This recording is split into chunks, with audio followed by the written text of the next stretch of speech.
मेरी 20 साल की बेटी जब भी कॉलेज से वापस आती तो अपना पेट पकड़कर बैठ जाती और रोने लगती।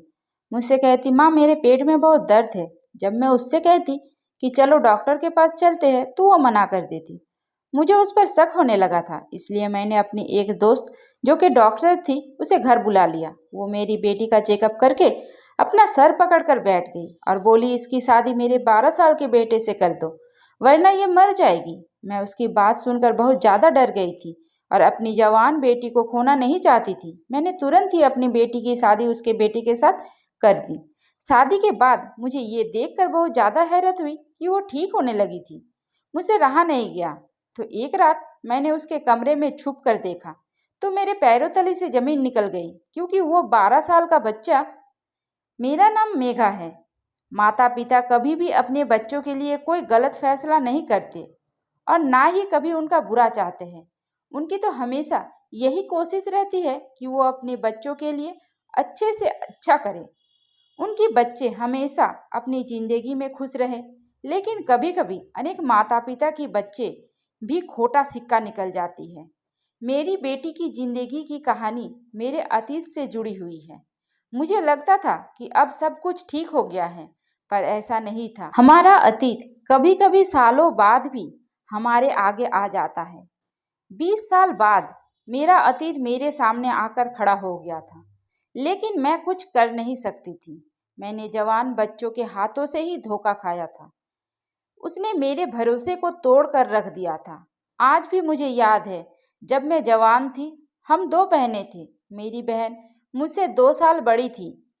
जब हमने कॉलेज जाना शुरू किया तो मेरी बहन का बर्ताव मेरे साथ बदल गया। वो हर समय अपने आप में ही मगन रहती थी। एक दिन मेरी कॉलेज की दोस्तों ने मुझे बताया कि तुम्हारी बहन के पास मोबाइल है और वो किसी लड़के से बात करती है। मैंने उसकी बात पर भरोसा नहीं किया। समय बीतता गया। मेरी बहन रात को सबसे सो जाने के बाद छुप छुप कर छत पर चली जाती थी। आजकल वो बहुत खुश रहने लगी थी। जब मैंने उससे इस सब की वजह पूछी तो उसने मुझसे कहा कि ऐसी कोई बात नहीं है, बस कॉलेज खत्म होने वाला है, इसलिए मुझे बहुत खुशी होती है कि मेरी इस पढ़ाई से जान छूटने वाली है। मैंने उससे कहा कि तुम्हें तो आगे पढ़ना था, तुम्हारा तो सपना था, तुम पढ़ लिख कर कुछ बनना चाहती थी। लेकिन जवाब में उसने मुझसे कहा, समय के साथ साथ इंसान के अपने और सोच बदलते रहते हैं। एक दिन मेरी माँ मेरा बेड साफ कर रही थी तो उन्हें मेरे बिस्तर में से मोबाइल मिला। वो मुझसे पूछने लगी कि ये मोबाइल किसका है। मैंने अपने माँ से कहा कि मुझे नहीं पता ये मोबाइल किसका है और कहा कैसे आया। तब मेरी बहन बोली, माँ ये झूठ बोल रही है, ये इसका ही मोबाइल है, मैंने खुद ये मोबाइल उसके पास देखा था।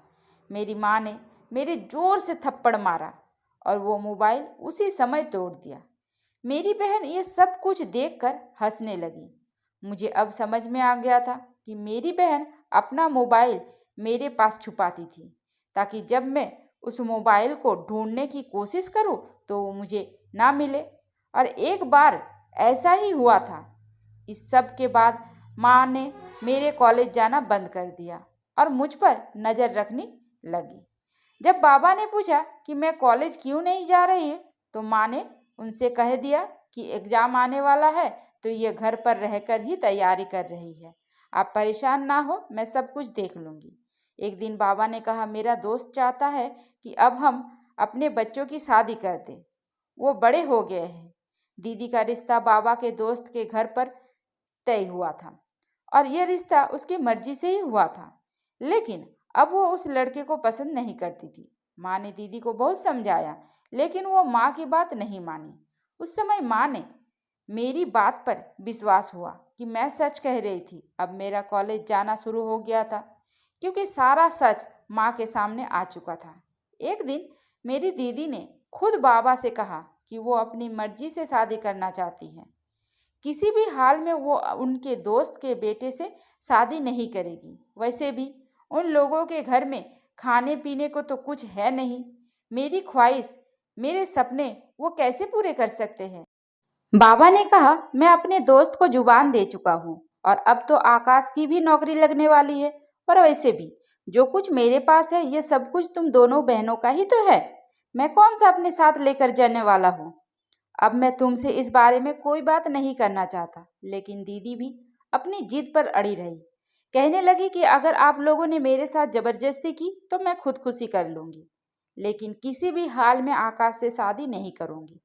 दीदी की बात सुनकर मेरी माँ बहुत ज़्यादा परेशान हुई।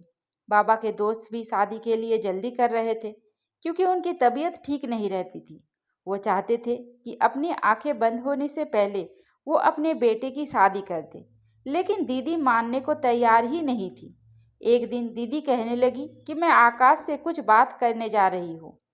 माँ ने कहा मेघा को अपने साथ ले जाओ। दीदी कहने लगी कि आखिर कब तक मुझे आप यहाँ कैद करके रखेंगे। आप बेफिक्र रहे, मैं घर से भाग नहीं रही हूँ। ये कहकर वो घर से चली गई और शाम को वापस आई। जब वो वापस आई तो बहुत खुश थी।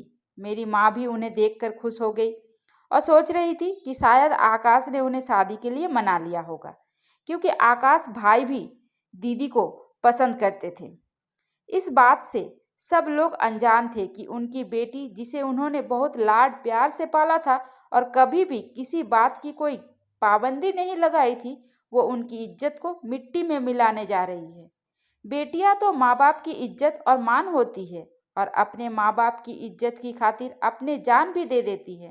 पर कुछ बेटियां ऐसी भी होती है जो कुछ दिन की मोहब्बत के लिए अपने माता पिता की इज्जत को अपने पैरों तले रौंद देती है, और वो ये भी नहीं सोचती कि उनके माता पिता ने अपनी सारी जिंदगी उनकी परवरिश में गुजार दी। हम सब लोग सोच रहे थे कि मेरी दीदी आकाश अपने मंगेतर से मिलने जाती है, लेकिन बाबा को ये बात पता नहीं थी, क्योंकि ये बात इस समय बहुत गलत समझी जाती थी। एक दिन जब मैं कॉलेज से वापस आ रही थी तो मैंने दीदी को एक लड़के के साथ बाइक पर जाते हुए देखा। मैंने सोचा कि हो सकता है वो आकाश भाई हो, लेकिन जब मैंने घर पर आई तो अंकल और आकाश भाई तो हमारे घर पर ही बैठे थे। माँ को भी जब पता चला कि दीदी उनसे झूठ बोल रही है, माँ ने अपनी इज्जत के खातिर अंकल से झूठ कह दिया। दीदी की दोस्त के घर गई है। दीदी के पास अब मोबाइल, और उन्होंने हमें बताया था कि ये मोबाइल उन्हें उनके मंगेतर ने दिया। उस दिन भी वो घर पर नहीं थी। मैं समझ गई थी वो अब कभी भी सच नहीं बोल सकती। वो जो भी कर रही थी सब कुछ बहुत गलत था, लेकिन अभी उन्हें समझ नहीं आ रहा था। आकाश भाई पढ़े लिखे थे और उन्हें एक अच्छी नौकरी मिलने वाली थी। बाबा के दोस्त के घर के हालात कुछ अच्छे नहीं थे, वो बीमार भी रहते थे। आज वो लोग हमारे घर शादी के डेट फिक्स करने के लिए आए थे। माँ बाबा ने उन्हें 1 महीने के बाद की तारीख दे दी थी। दीदी घर पर आई तो सबको देखकर हैरान हो गई। आंटी उठी और प्यार से उनके सर पर हाथ रखने लगी और उनकी बलाएं लेने लगी, लेकिन दीदी ने उनका हाथ झटक दिया और कमरे में चली गई। माँ ने उनसे कहा कि शर्मा गई होगी। मैं अपनी दीदी के कमरे में गई और उनको मिठाई खिलाने लगी तो उन्होंने प्लेट फेंक दी और चीख कर कहने लगी कि तुम लोगों ने मेरी जिंदगी का फैसला मुझसे पूछे बगैर कैसे कर दिया। तुम लोग ऐसा कैसे कर सकते हो मेरे साथ। मैं किसी भी हाल में इस लड़के से शादी नहीं करूंगी। तुम में से कोई भी मेरे साथ जबरदस्ती नहीं कर सकता। मैंने दीदी से कहा कि तुम्हें क्या हो गया है, तुम क्यों आकाश से शादी नहीं करना चाहती, क्या कमी है उसमें। तो कहने लगी अगर तुम्हें इतना पसंद है तो तुम ही उससे शादी कर लो, लेकिन मेरा पीछा छोड़ दो। मैंने उस दिन भी दीदी को बहुत ज़्यादा समझाया कि बाबा को आप पर बहुत मान है, वो आपसे बहुत मोहब्बत करते हैं। तुम जो भी कहा है हमेशा उन्होंने तुम्हारी बात मानी है। अब तुम उनके साथ ऐसा क्यों कर रही हो। क्या तुम्हें बाबा की इज्जत का जरा भी ख्याल नहीं है। तुम हमारे साथ ऐसा मत करो। माँ भी कमरे में आ गई और उनसे हाथ जोड़कर कहने लगी कि बेटी कुछ तो हमारी इज्जत का ख्याल करो और ये शादी कर लो।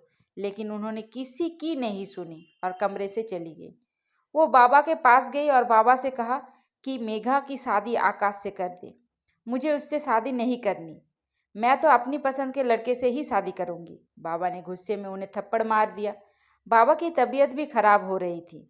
माँ ने बाबा को समझाया कि आप फिक्र ना करें, अभी नादान है, जब शादी हो जाएगी तो सब कुछ ठीक हो जाएगा। इस उम्र में तो बच्चे गलती करते ही है, हमारा फर्ज बनता है कि हम उन्हें समझाएं और उनका साथ दें।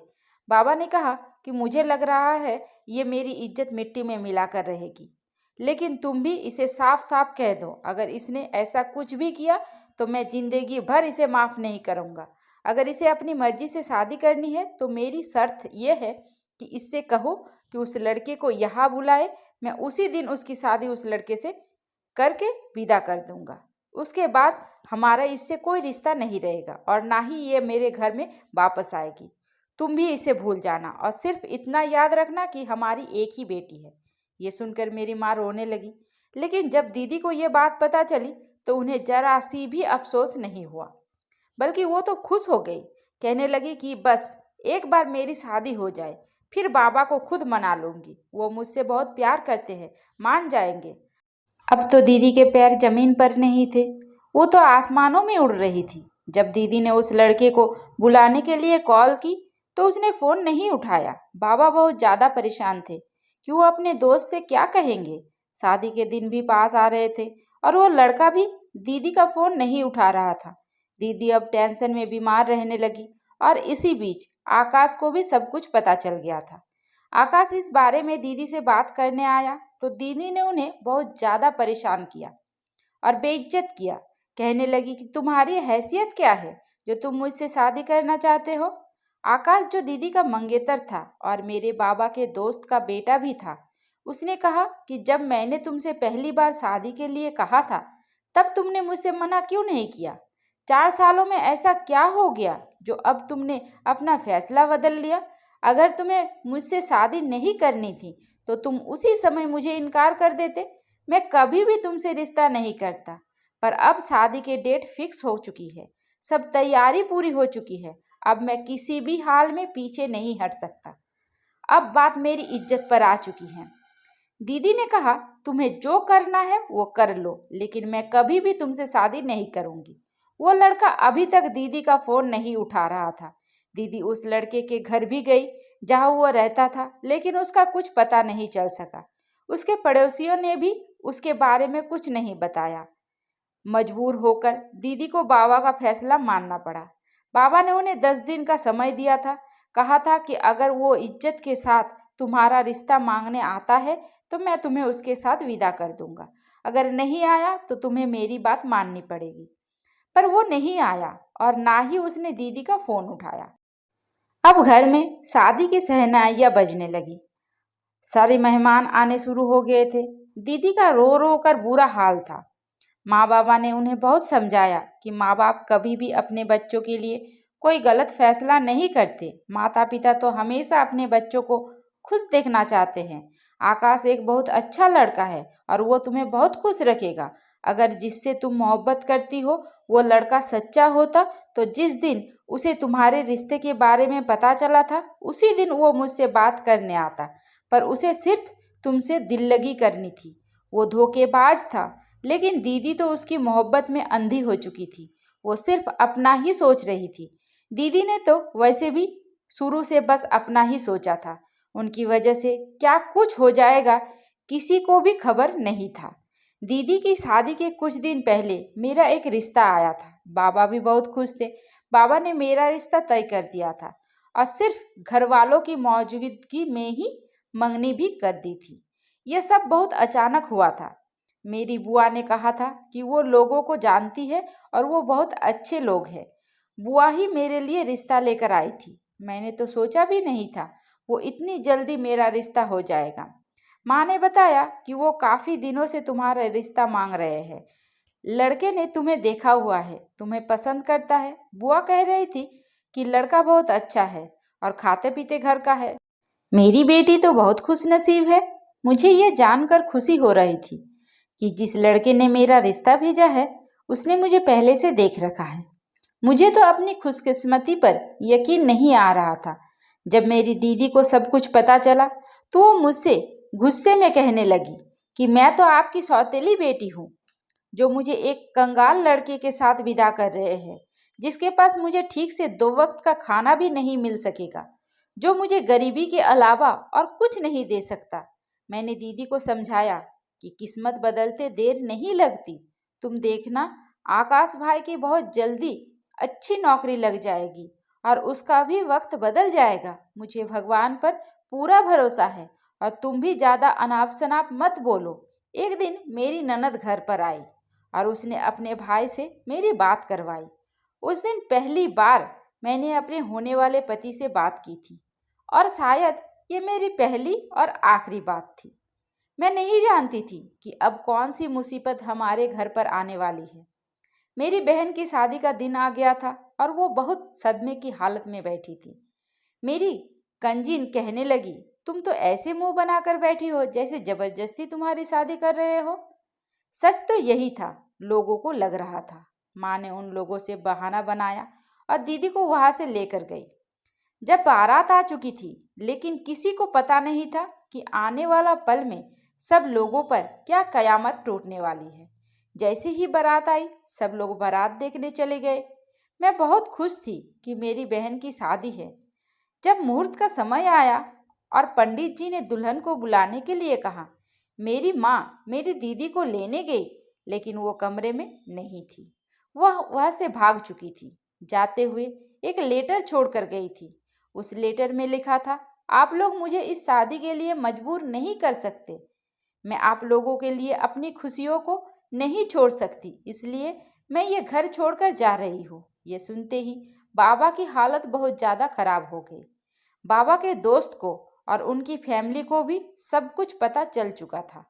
सब लोग दुल्हन के आने का इंतजार कर रहे थे, पर वो तो अपने आप की इज्जत उतार कर चली गई थी। बाबा रोते रोते कह रहे थे कि मुझसे क्या गलती हो गई, ऐसी क्या कमी रह गई थी मेरी परवरिश में जो मेरी बेटी ने एक बार भी मेरी इज्जत का नहीं सोचा। अब लोगों को क्या मुंह दिखाऊंगा, सबसे क्या कहूँगा कि मेरी बेटी अपनी शादी छोड़कर कहाँ चली गई। पापा के दोस्त ने कहा, तुम फिक्र मत करो, मेघा भी हमारी बेटी है। अगर आपकी एक बेटी हमारे घर की बहू नहीं बन सकी तो मेघा में क्या कमी कम है। बाबा ने मेरी तरफ देखा। मुझे उनकी आंखों में एक उम्मीद दिखाई दी थी। ये सुनकर मैं अपने माँ के गले लगकर रोने लगी। मैंने माँ से मना किया, ऐसा नहीं करे। बाबा ने भी अपने दोस्त से कहा, मेघा की तो मंगनी हो चुकी है, मैं उन लोगों से क्या कहूँगा। तब बाबा के दोस्त ने कहा कि मंगनी ही तो हुई है, शादी तो नहीं हुई। उनसे कह देना कि मेघा की शादी जहाँ होनी थी वह हमने कर दी। इस तरह अचानक से मेरी आकाश से शादी हो गई, जिसके बारे में मैंने कभी भी ऐसा कुछ सोचा भी नहीं था। आज वो मेरे सामने मेरा पति बनकर खड़ा था। हम लड़कियों के साथ ही हमेशा ऐसा क्यों होता है? क्यों हमेशा हमें कुर्बानी देनी पड़ती है? माँ बाप अपनी इज्जत की खातिर अपनी दूसरी बेटी के सपनों को तोड़ कर रख देते हैं। मेरी बहन की किए की सजा मुझे मिली थी और वो खुद न जाने कहाँ चली गई थी। किसी ने भी उसकी खबर नहीं ली थी। बाबा ने कहा था कि वो आज से हमारे लिए मर चुकी है। मेरा और इस घर के किसी भी इंसान का उस लड़की से अब कोई रिश्ता नहीं रहा। मैं अपने माता पिता की दुआओं से विदा होकर अपने ससुराल चली गई, लेकिन अभी मेरा इम्तिहान खत्म नहीं हुआ था। जिंदगी भी उन्हीं लोगों को बार बार इम्तिहान लेती है जो पहले से बिखरे हुए हो। माँ ने मुझे समझाया था कि सब कुछ भूलकर अब तुम्हें इस रिश्ते को निभाना है, क्योंकि अब से वही तुम्हारा घर है। लेकिन एक लड़की का कभी अपना घर नहीं होता, वो तो हमेशा एक जगह से दूसरी जगह जाती रहती है। सारी उम्र माँ बाप के घर पर रही, बात सुनती रही कि पराया धन है, कल को तुम्हें अपने घर जाना है। और जब शादी हुई तो सास कह रही थी कि यह घर तुम्हारा अपना नहीं है, क्योंकि मेरे बेटे ने तुमसे मजबूरी में शादी की है। ये सब बातें मुझसे मेरी सास कह रही थी। मेरा पति, जो पहले मेरी बहन का मंगेतर था और उसके मोहब्बत करता था, उस दिन बहुत ज़्यादा रोया था।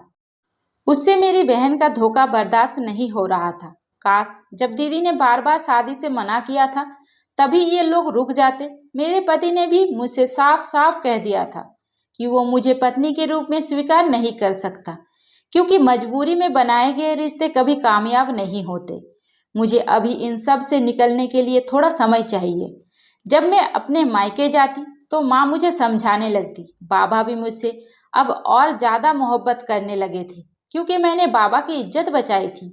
बाबा ने मुझसे कहा कि जो लड़कियां अपने पति का दिल जीतना जानती हो वो कभी हार नहीं मानती। तुम भी अपने पति के दिल में अपनी जगह बनाने की कोशिश करो।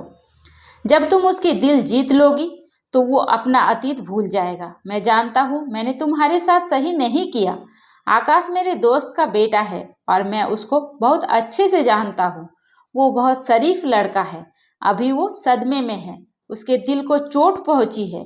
तुम देखना, एक समय आएगा कि तुम मुझसे खुद कहोगी कि बाबा, आपने मेरे लिए अच्छा फैसला किया था। मैं बाबा के गले लगकर रोने लगी। मैं इसी कोशिश में लगी रहती थी कि अपने पति का और ससुराल वालों का दिल जीत सकूं। मेरे ससुर तो बहुत अच्छे थे और मुझसे बहुत प्यार भी करते थे, लेकिन मेरी सास और मेरी नंदे मुझे पसंद नहीं करती थी। ऐसा नहीं था कि मैं अपनी बहन से खूबसूरत नहीं थी, बस उन लोगों का गुस्सा था जो मेरी बहन ने उन लोगों के साथ किया था। अब वो अपना गुस्सा मुझ पर निकालती हैं। अब मेरे पति को नौकरी मिल गई थी और कंपनी की तरफ से घर और गाड़ी भी मिली थी। तो मेरे ससुर ने कहा कि मेघा के कदम हमारे घर के लिए बहुत शुभ है। लेकिन सब लोगों ने ये बात हवा में उड़ा दी थी। पर मुझे इस बात का कोई अफसोस नहीं था। हर इंसान को उसके नसीब का मिलता है। समय ऐसे ही निकलता जा रहा था। मैं बहुत कोशिश करती थी कि मैं अपने पति के दिल में अपने लिए जगह बना सकूं। लेकिन जब भी मैं उसके दिल जीतने की कोशिश करती तो वो मुझे दुत्कार दिया करते थे। मुझसे कहते थे कि मैं कुछ भी कर लूं, उनके दिल में कभी भी जगह नहीं बना सकती।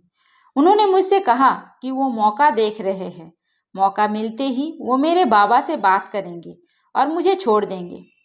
कुछ दिनों बाद माँ की कॉल आई। खबर मिली बाबा का देहांत हो गया है।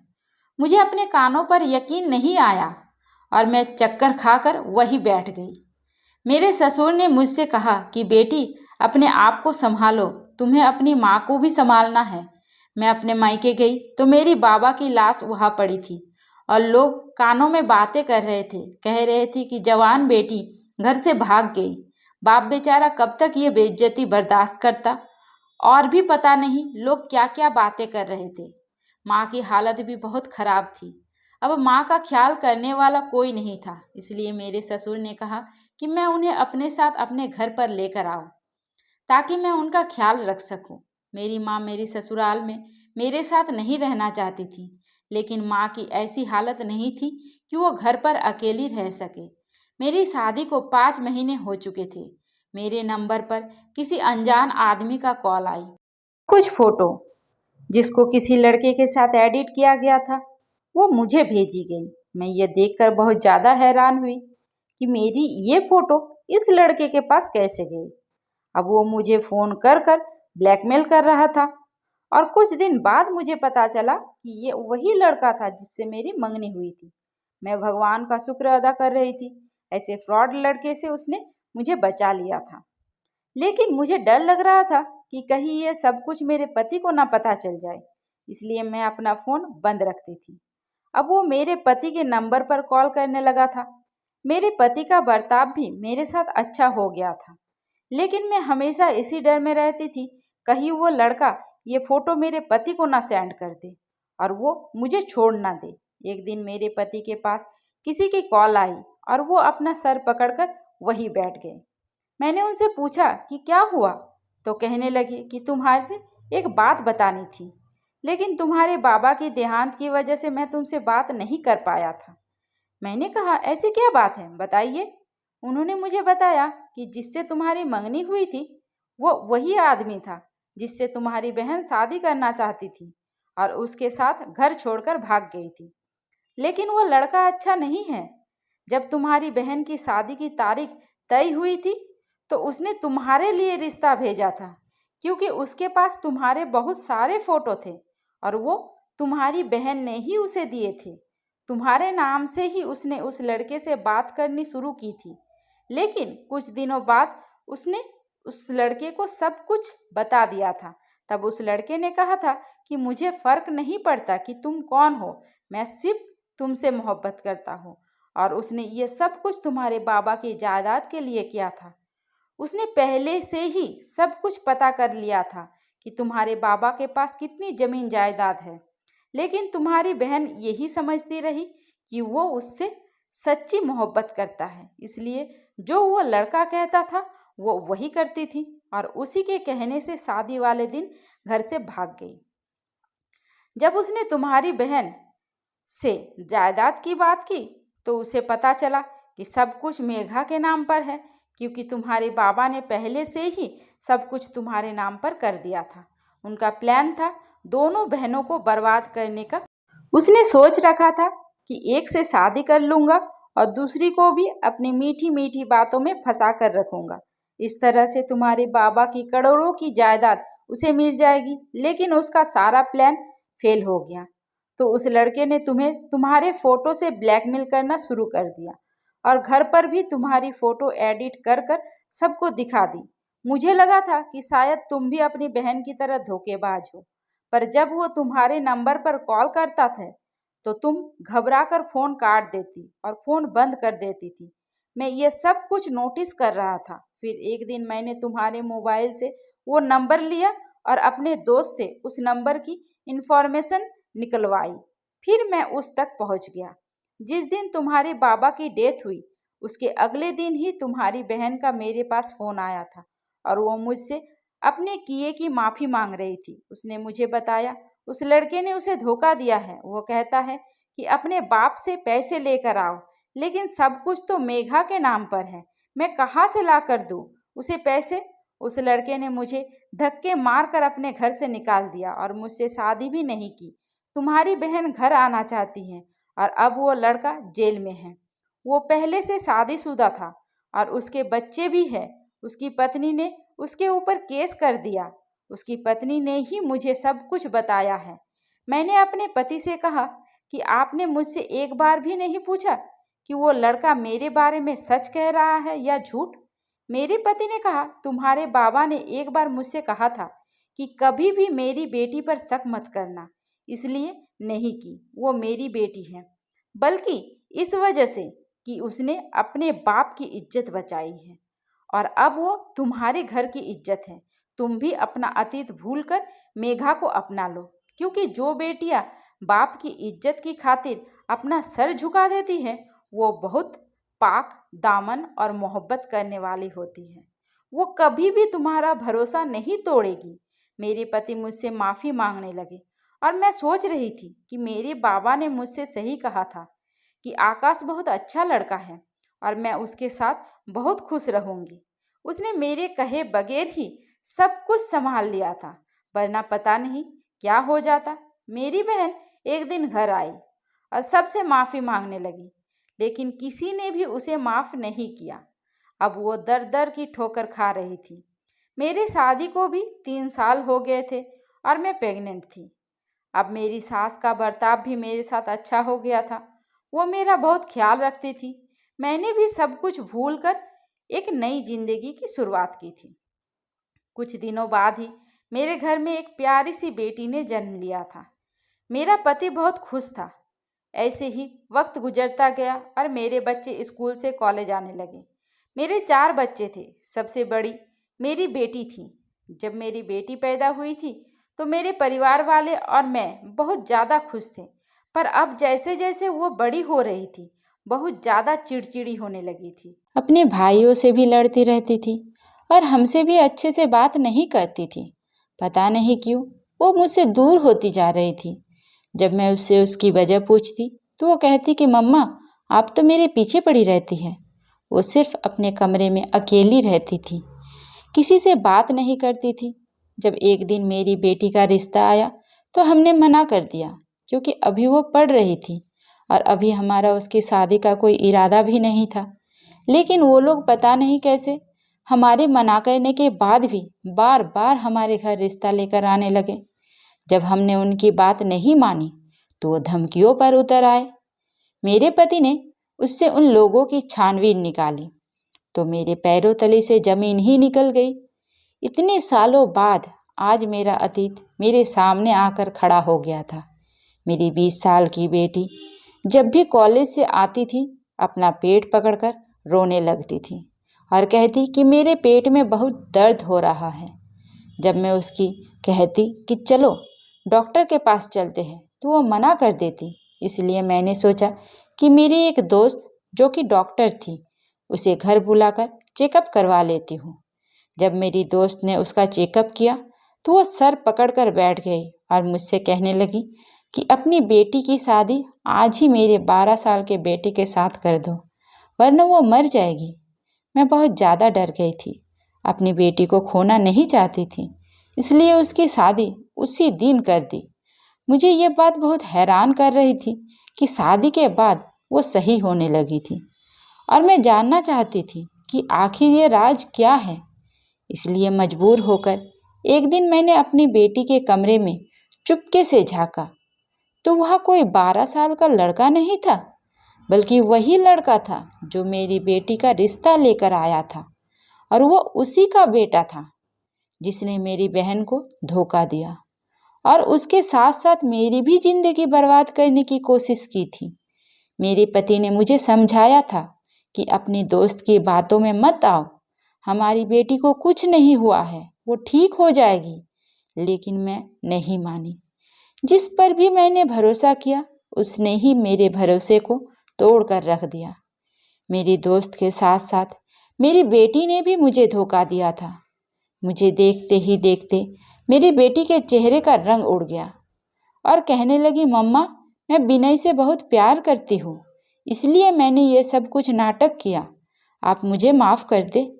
मैंने उससे कहा कि तुम बिल्कुल अपनी मासी पर गई हो, उसने भी ऐसे ही माँ बाप को धोखा दिया और घर से भाग गई थी। और इस लड़के के बाप तो ऐसा नाग है जो कभी डसना नहीं भूलता। मेरे पति को जब ये सब कुछ पता चला तो उसने हमारी बेटी को घर से निकाल दिया। मेरी बेटी मुझसे कहा कि अगर आपको आपका प्यार नहीं मिला तो आप मुझसे मेरा प्यार क्यों छीनना चाहती हैं। मासी बिल्कुल सही कहती थी कि आप दूसरों का हक छीन लेती है। मेरे पति ने उसे जोर से थप्पड़ मारा और उन दोनों को घर से निकाल दिया। उस दिन मैं बहुत ज़्यादा रोई थी। मेरी बहन ने मेरे हंसते बसते घर को उजाड़ दिया था।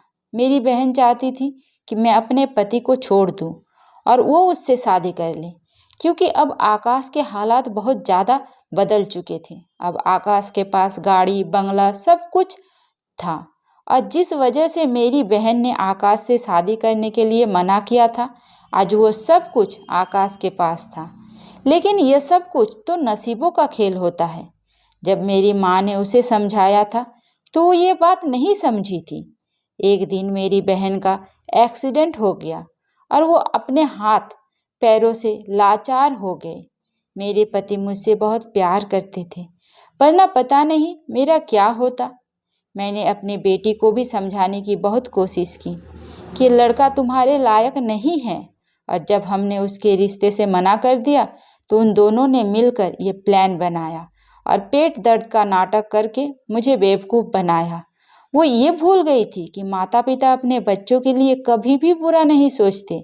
अभी मेरी बेटी रोती हुई मेरे घर आई और मुझसे माफ़ी मांगने लगी, कहने लगी, मम्मा मैं भटक गई थी, मासी ने मुझे आपके खिलाफ कर दिया था, लेकिन मुझे सब कुछ पता चल गया है कि उन्होंने आपके बारे में जो भी कहा था वो सब कुछ गलत है। मेरे पति ने मुझे डिवोर्स दे दी है और धक्के मार कर अपने घर से निकाल दिया। मेरे पति ने उसे माफ़ नहीं किया और कहने लगे कि हमारी कोई बेटी नहीं है। मैंने अपने पति से कहा कि मैंने आज तक आपसे कुछ नहीं मांगा, आज मांग रही हूँ। हमारी बेटी से भूल हो गई थी, इसे माफ़ कर दे। वो शादी कर कर उस घर से गई थी। औलाद तो कितनी भी बड़ी गलती कर ले, लेकिन माँ बाप के लिए तो वो प्यारी ही होती है। मेरे पति ने भी उसे माफ़ कर दिया। का सबसे ज़्यादा हक उन पर होता है।